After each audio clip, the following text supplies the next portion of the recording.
Even the quote, comedians, they were on propaganda duty too. Watch this. He's also pushing U.S. intelligence to find evidence for this theory that the virus was accidentally released from a lab in Wuhan. That's his new angle to feed the wingnuts, to treat this virus like it was a conspiracy of some kind. It should have never happened. This plague should never have happened. It could have been stopped. But people chose not to stop it. What people? Tomorrow he'll blame the Spanish flu on Antonio Banderas. Yeah. Imagine if you're a comedian and all of a sudden your cue card has all kinds of talking points from politicians and foreign governments on it. Don't read it. You degrade yourself and you become complicit in the greatest crime in history. How can Jimmy Kimmel live with him? Like, Jimmy Kimmel is a talented guy, and I don't think he's like an evil person or something, but he's made this deal where he just serves power and attacks anybody who challenges power. Like, how can, honestly, how can he look in the mirror and say, I'm doing something honorable? Like, how can he live with himself? How can his wife sleep with him? Well, it'd be... I mean it'd be one thing, Get ready for a verbal demolition derby where the only thing more brutal than the punchlines is the deafening silence of the target. Imagine Tucker Carlson, eyes blazing like a suburban dad who just discovered kale in his burger, storming metaphorically into Jimmy Kimmel's late-night comedy club, uninvited, flipping cue cards, and turning lighthearted giggles into a gladiator arena of eye rolls and existential chaos. This isn't just another celebrity takedown. This is Tucker Carlson, unplugged, unfiltered, and unusually fired up. Kimmel, the once jester-in-chief, thought he was just telling jokes until he suddenly became one. What set Tucker off this time? Why is Jimmy suddenly the national punchline? Buckle up, because this meltdown is juicier and more savage than a leaked group chat from CNN's Christmas party. each other equally is joking about each other indiscriminately. So yeah, I think comedians who, and this is why so much of comedy is not funny today. It's my chief criticism of like late night comedy, which I find unwatchable. I think it's totally unwatchable. But also contemptible. I mean, they're collaborators. They're just like the fact checkers, they're guardians of the narrative. You know, they are. Once upon a time, in the distant land of early 2000s late night television, Jimmy Kimmel was the guy trading in beer-chugging skits and segments featuring women on trampolines. Fast forward to now, and he's often perceived as the Dalai Lama of Hollywood, clutching pearls over moral crises with the same hands that once high-fived participants in The Man Show. What precipitated this miraculous transformation from crude everyman to America's bedtime preacher? Well, Tucker Carlson, along with echoes from figures like Joe Rogan and Megyn Kelly, has some theories, and they didn't exactly whisper them into the void. Tucker, in one of his now patented monologues, equal parts righteous indignation and confused substitute teacher energy, put Kimmel squarely in his crosshairs, not for a specific joke, but for what he represents. The alleged hollowing out of comedy in service of power. If his job wasn't to be a comedian and to do that, but his job is to be he's supposed to be funny.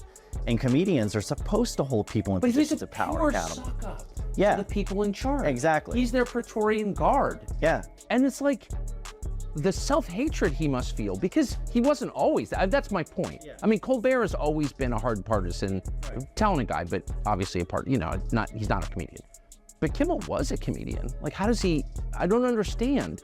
I don't know how he can sleep. He might buy into the narrative to the extent that he thinks it's morally wrong to joke about these certain topics. But it's not just that. He's like pouring hot oil on the peasants from the parapet. To Carlson, Kimmel isn't just a late-night host. He's an artifact, a relic. The apex example of a celebrity class pretending to be oppressed while sipping water flown in from Iceland and hosting glitzy award shows in designer tuxedos. Carlson didn't so much criticize Kimmel's comedic output as dissect his entire persona like a frog in a high school biology lab. Except, instead of a scalpel and microscope, Tucker wielded weapons-grade sarcasm and profound disdain. And instead of formaldehyde, the stench filling the air was pure, unadulterated smug, thick enough to cloud a camera lens. This wasn't commentary, it was a televised cultural autopsy, performed with all the surgical precision of a chainsaw and the emotional restraint of a toddler who just missed nap time. The job description of a comedian is not so different from the job description of a journalist, as traditionally constituted. Tell the truth about the powerful. Comedians are usually a lot smarter, more clever, and incisive than journalists, but that's what they're supposed to be doing. Almost none still do. Adam Carolla is one of the very few remaining comedians in the United States. He's out with a new book called Everything Reminds Me of Something. The core of Tucker's, and echoed by Rogan's, critique is this. Late-night comedians, Kimmel chief among them, have abandoned their traditional role as truth-tellers who poke holes in the powerful.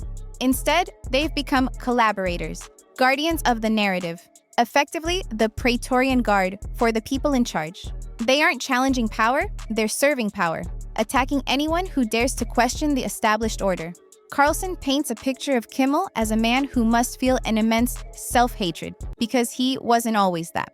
While hosts like Stephen Colbert were, in this view, always partisan, Kimmel was a comedian, and his transformation into a political operative, pouring hot oil on the peasants from the parapet, is seen as a betrayal not just of comedy, but of his own soul. How can he live with himself? Carlson mused. How can his wife sleep with him?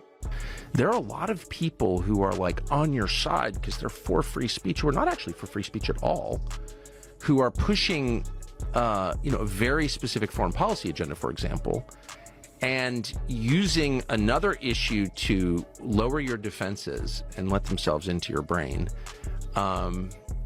And I think that's really sinister, really, really, really sinister. And it's becoming more obvious now. Like, if you're for free speech. The takedown wasn't about a specific argument Kimmel made, but about the idea of Kimmel. The polished, mainstream-approved, carefully curated image of just a regular guy who happens to make $15 million a year by gently poking fun at carefully selected politicians. Carlson took that entire late-night facade, wrapped it in layers of rhetorical duct tape, and metaphorically launched it directly into the sun, using nothing but perfectly timed eyebrow raises and feigned mock bewilderment. The whole performance had the subtlety of a flaming dump truck crashing through a luxury yoga studio. The brilliance, or perhaps the sheer absurdity of it, depending on your taste for chaotic commentary, was how completely Carlson shifted the narrative. They mean nothing. I agree. Wait until you hear about this guy named Tucker Carlson. You are gonna hate him. The undeniably big topics, the ones that will define our future, get virtually no discussion at all. War, civil liberties, emerging science, demographic change, corporate power, natural resources. Right. The big topics, the important subjects like these. Well, it turns out leprechauns exist not just on cereal boxes. There are a lot of people who believe they have seen a leprechaun. Carlson's audience didn't tune in to learn anything new about Jimmy Kimmel's policies or specific jokes. They tuned in to laugh at him, to participate in that uniquely uncomfortable brand of humor where the laughter comes with a significant side of seething resentment. This wasn't satire from Carlson. It was framed as a form of spiritual warfare fought with perfectly tailored suits, disturbingly practiced smirks, and a teleprompter likely loaded with existential questions about the decline of Western civilization, apparently spearheaded by a man who tells jokes after the news. Kimmel, in this narrative, just happened to be today's unfortunate effigy. Crazy. It's upside down.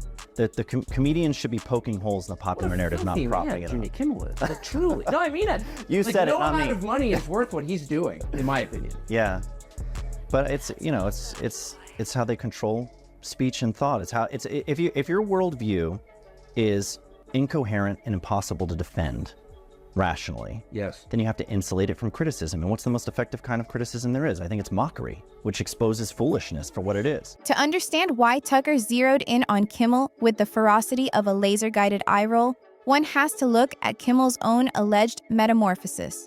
From the beer-chugging bro of The Man Show to the woke whisperer of late night, delivering nightly morality plays with a side of canned laughter.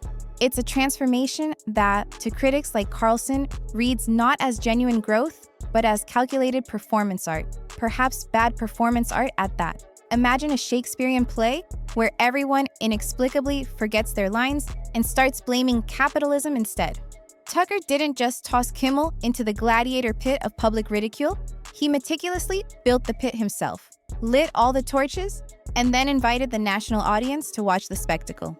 I was mistaken about this. It's something I admit I was wrong about, is when early on when we first started getting fact-checked and we first started having these issues with censorship with the Babylon Bee, it was my belief that humor, these were humorless scolds who just didn't think our jokes were funny, and they thought they were offensive and they were being hypersensitive, and that's not the No, case. it's not.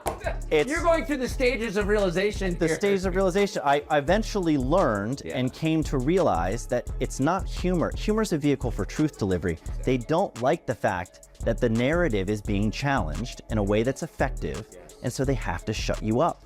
Tucker went after the He went after the very essence of what Kimmel now represents. The smug, sanctimonious comedian turned self-appointed political philosopher who somehow believes that jokes are a substitute for legislation. To Carlson, Kimmel isn't just Jimmy. He's an archetype, a convenient mascot for everything perceived to be wrong with the modern entertainment industrial complex. He's the type of television personality who lectures people on how to vote in between pre-recorded segments about viral cat videos. Tucker's rhetorical arsenal is less about engaging in debate and more about complete and utter demolition. He doesn't argue, he smirks, he squints. He employs dramatic pauses as if the cosmos itself is slowly digesting the profundity of his take. And then he drops a line so condescending, it makes you feel like you've accidentally wandered into an advanced placement history class without wearing any pants. This wasn't beef. It wasn't a simple spat. This was Tucker Carlson hosting a one-man roast where the guest of honor, Jimmy Kimmel, didn't even need to show up to be thoroughly shredded. He accomplished this with the casual precision of someone folding laundry while simultaneously delivering a damning State of the Union address on the state of late-night comedy. No yelling, no over-the-top theatrics, just a slow, smirking obliteration of Kimmel's public persona. And here's the truly delicious part. Kimmel didn't respond directly. Not a tweet, not a pointed side-eye in his next monologue, not even a passive-aggressive comment about the importance of civility. This silence, in the face of Carlson's onslaught, made Tucker's takedown feel even more nuclear. It was like launching a barrage of fireworks into a complete vacuum. The silence only made the explosions seem louder, more impactful. But this takedown wasn't just about Jimmy Kimmel as an individual. Carlson masterfully turned his attack into a larger, sweeping commentary on what he sees as the spiritual bankruptcy of Hollywood's elite. Kimmel, the comedian, became the conduit through which Tucker aimed his fire at a much bigger, more nebulous target. A media class that, in Carlson's view, cloaks partisan sermons in punchlines and then wonders why nobody outside their bubble is laughing anymore. It's a world where comedians should be poking holes in the popular narrative, not reinforcing it. But as Carlson, and echoed by Rogan, sees it, they've become the king's jesters, but for the wrong king. The scary part, and perhaps the most effective part of Carlson's critique, wasn't the overt insults. It was the implication that Kimmel isn't just unfunny, he's predictable. And that predictability, in the carnival of modern media, is the ultimate sin. Because if the punchline is obvious before it's even delivered, then the joke, Carlson implies, is ultimately on us, the audience. Tucker Carlson didn't destroy Jimmy Kimmel with facts or fury in this particular instance. He did it with withering mockery, perfectly timed eye contact with the camera, and the quiet, chilling confidence of someone who has never, ever made a TikTok dance in their life. It wasn't just a hit piece. It was performance art. And for once, the punchline didn't need to be funny to land with devastating force. It just needed to hurt.